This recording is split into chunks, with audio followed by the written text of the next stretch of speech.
जलालुद्दीन उर्फ छांगुर केस में पीड़ितों को लगातार इनके बयान वापस लेने के लिए धमकियां मिल रही हैं।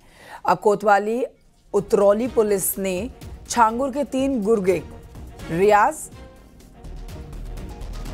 नवाब और कमालुद्दीन के खिलाफ केस दर्ज किया है। बताया जा रहा है कि छांगुर के खिलाफ के बयान देने के मामले में छांगुर के गुर्गों ने रसूलाबाद के रहने वाले हरजीत कश्यप को लगातार धमकी मिल रही है।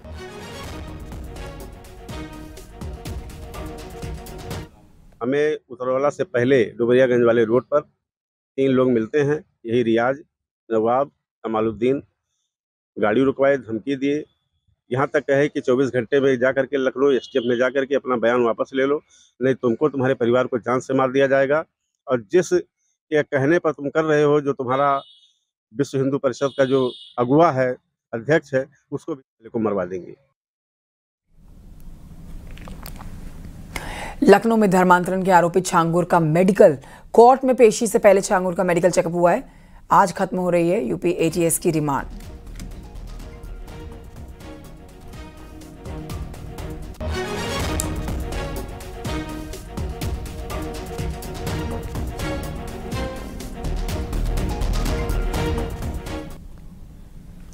और अब आगे बढ़ते हैं, मथुरा की खबर आपको देते हैं, जहां पर गोविंद नगर पुलिस ने गाड़ियों की चोरी का खुलासा करते हुए 4 शातिर चोरों को गिरफ्तार किया।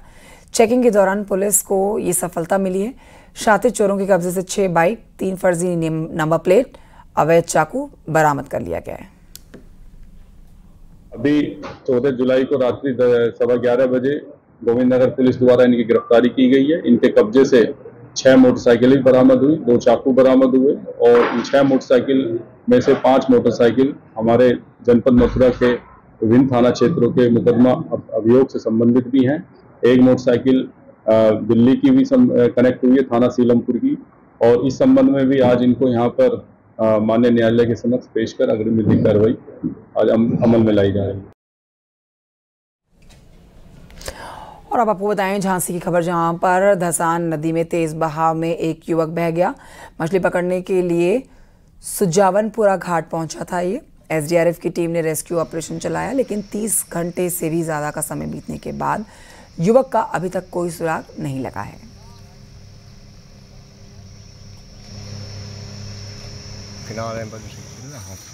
बंसी माने कांट लगा रहा था मछली। अच्छा, मछली पकड़ रहा था।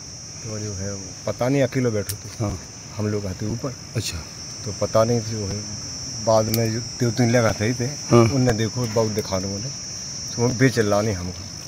तो हमारे भागे से होते जूता रखे थे ऊके। अच्छा, और बंसी रखी थी, लठियाँ रखी, वो कहीं के दिया वो गया। कब की घटना है ये? कल की। सहारनपुर में एक घर में सो रहे परिवार पर भरभराकर छत गिरने का मामला सामने आया। हादसे में 3 लोग गंभीर रूप से घायल हुए। आसपास के लोगों ने शोर सुनकर घायलों को अस्पताल में भर्ती कराया। मौके पर आजाद समाज पार्टी के नेता पहुंचे और प्रशासन से मुआवजे की मांग की गई।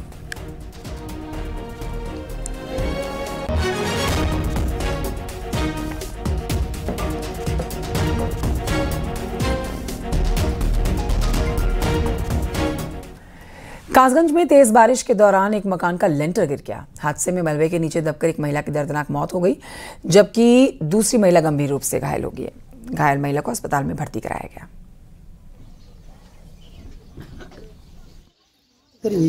बारिश की वजह से हुई है क्या? तो कौन कौन घायल हुआ है, कैसे, क्या आप बताओ जरा। 2 है, प्रमोद की मम्मी और प्रमोद की नानी। दोनों लोग लेंटर के नीचे ही थे। तो दोनों में क्या कैसी हालत अभी उनकी? एक के तो गोड़ कटका हुआ, हाँ, नानी को, हाँ। और वो तो खत्म है जी मम्मी को। कितनी उम्र होगी उनकी? करीब बैठे ही 45।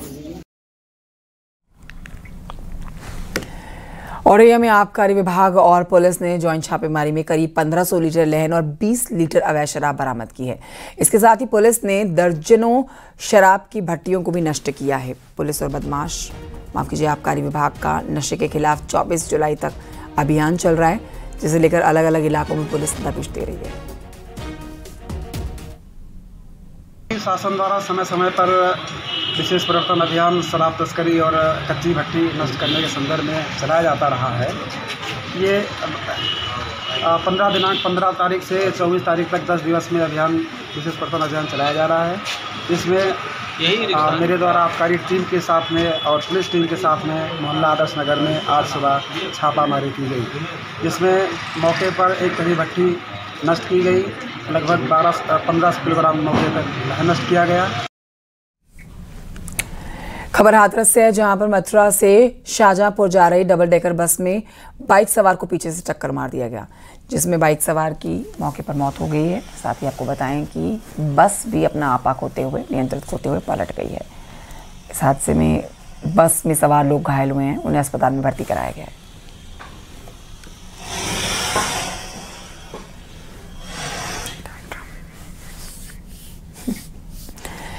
बरेली में मदरसा के छात्र ने फांसी लगाकर आत्महत्या कर ली। वो अपनी गर्लफ्रेंड के धोखा देने से दुखी था।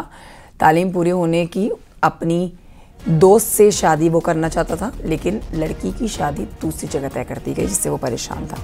उसने मदरसा के एक कमरे में फांसी लगाकर जान दे दी। सूचना के बाद मौके पर पहुंची पुलिस छात्र के शव को कब्जे में लेकर पोस्टमार्टम के लिए भेजती है। जांच पड़ताल शुरू कर दी गई है। लड़का बिहार के कटिहार जिले का रहने वाला है। आज दिनांक 15/7/25 को प्रातः 11 बजे मदरसा सेंटर ऑफ इस्लामिक स्टडीज़ जमायतुर रजा मथुरापुर थाना सीवीगंज के हॉस्टल कमरा संख्या 87 में छात्र मोहम्मद अवैस पुत्र नाजिम निवासी कटिहार बिहार, जो मदरसे में रहकर अलमियत का कोर्स कर रहा था, द्वारा आत्महत्या की सूचना प्राप्त हुई। मौके पर जाकर जांच से ज्ञात हुआ कि मृतक अवैस ने अपने कमरे में गमछे का फंदा बनाकर आत्महत्या कर ली है।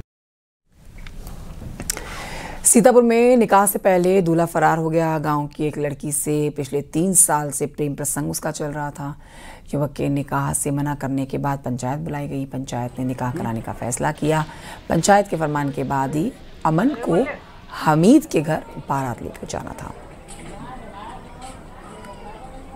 हम सुबह से उनके पीछे लगे हुए हैं, लेकिन वो कहते हैं लड़का आप ढूंढिए, आप लड़का ढूंढिए। हम क्यों ढूंढे लड़के को? बारात की स्वागत के लिए कुछ तैयारियां भी हमने वो 2 लकड़ी रखी हैं और हमारे पकवाए वाले भी गए हैं और उधर भगौने सगौने सब रखे हैं। हमारा टंटे खाना वाना बन के तैयार हो गया था? तैयार नहीं हुआ था अभी। खबर शामली से, जहां पर एक बग्गी कांवड़ लोगों के आकर्षण का केंद्र बन गई है, जिस पर 251 लीटर गंगा जल लेकर बग्गी खींचते हुए एक सतनाम सिंह नाम के शख्स को देखा गया है। सतनाम सिंह हरियाणा के पानीपत का रहने वाला है।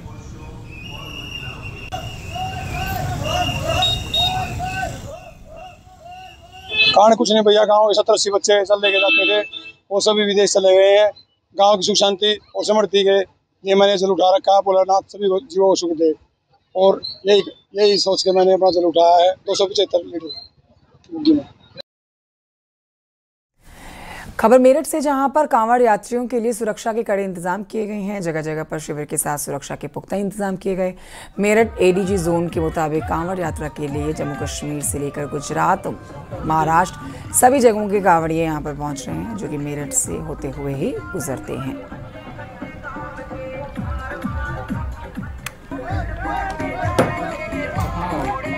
प्रथम कांवड़ की शुरुआत हो चुकी है लगभग 24-25 जून से ही।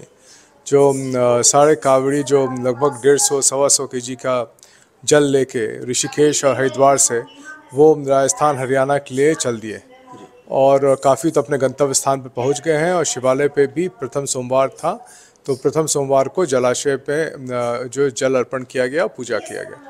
ये पहला सोमवार में बीता हुआ दिन में काफ़ी भीड़ भी था, सभी शिवालयों में भीड़ देखी गई, और इसके लिए जो हमारे 7 स्तरीय सुरक्षा इंतजाम है, जो 7 स्तरीय सुरक्षा इंतजाम किए गए हैं। कांवड़ यात्रा के दौरान अलग अलग रंग देखने को मिल रहे हैं। सहारनपुर में अब नीले ड्रम का ट्रेंड देखा जा रहा है, जहां पर कांवड़िए खास तौर पर नीले रंग के ड्रम में जल भरकर लेकर जाते हुए नजर आ रहे हैं। 3 तस्वीरें आपके सामने सहारनपुर की, जहां आप देखिए कि नीले रंग का ड्रम आकर्षण का केंद्र बना, तो वहीं पर डीजे की धुन में खूब थिरकते हुए कांवड़िए नजर आए हैं।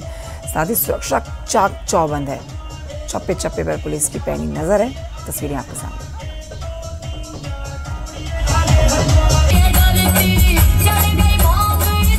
पूरे रूट में हम लोग लगातार भ्रमणशील हैं और बहुत ही चुस्त दुरुस्त व्यवस्था की गई है प्रशासन द्वारा और पुलिस द्वारा।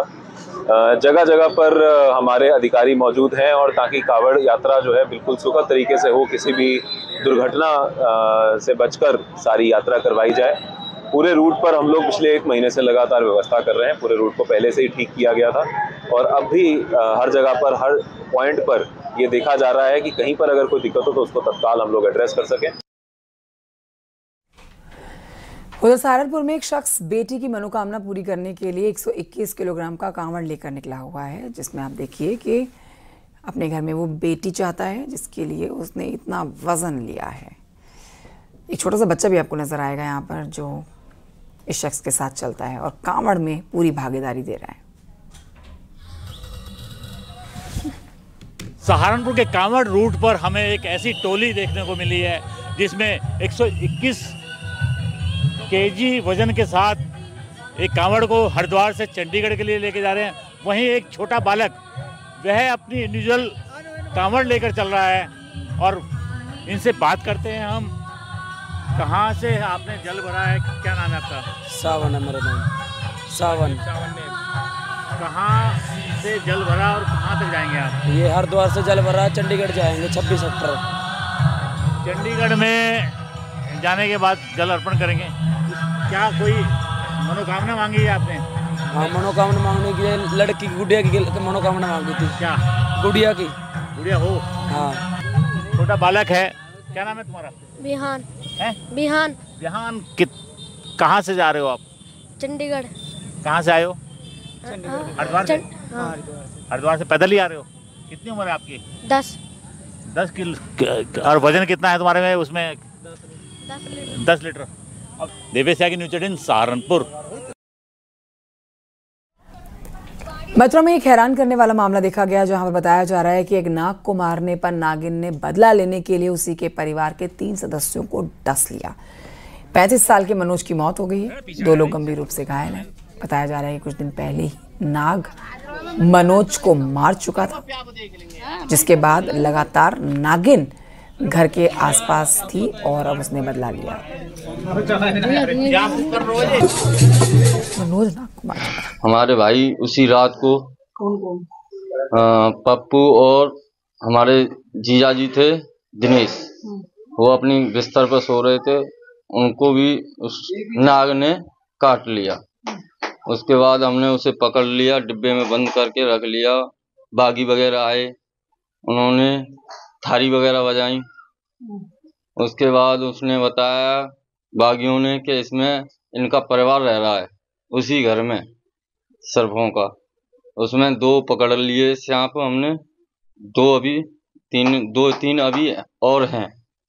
इसके वजह से घर में दहशत बनी हुई है, बड़े परेशान हैं सब। पीलीभीत में क्लिनिक की जांच के लिए पहुंची स्वास्थ्य विभाग की टीम का संचालक ने विरोध किया और मौके पर भीड़ इकट्ठा कर ली, जिसके बाद स्वास्थ्य विभाग की टीम ने पुलिस फोर्स को बुलाकर अवैध क्लिनिक को सीज कर दिया। बताया जा रहा है कि 3 दिन पहले दस्तावेज पेश करने का अल्टीमेटम देने के बावजूद संचालक नहीं पहुंचा। यहाँ पे आए जी, मेरा लड़का जो है डॉक्टर है, यहाँ पे एक क्लिनिक है और क्लिनिक में हम लोग यहाँ रहते हैं और यहाँ पे हम लोग जो है मरीज देखते नहीं है, खाली क्लिनिक है और हम लोग रहने के व्यवस्था यही है, इसलिए रहता हूँ। लेकिन हर 5 दिन के बाद ये अधीक्षक पूरनपुर के स्वास्थ्य विभाग के ये आके धमकी देते हैं कि तुम जो है हॉस्पिटल तभी खोलोगे जब तुम 1 लाख रुपया दोगे। और यहाँ वक्त एक छोटे से ब्रेक का, कहीं मत जाइए, जल्द लौट रहे हैं। आप देख रहे हैं न्यूज़ 18 उत्तर प्रदेश उत्तराखंड।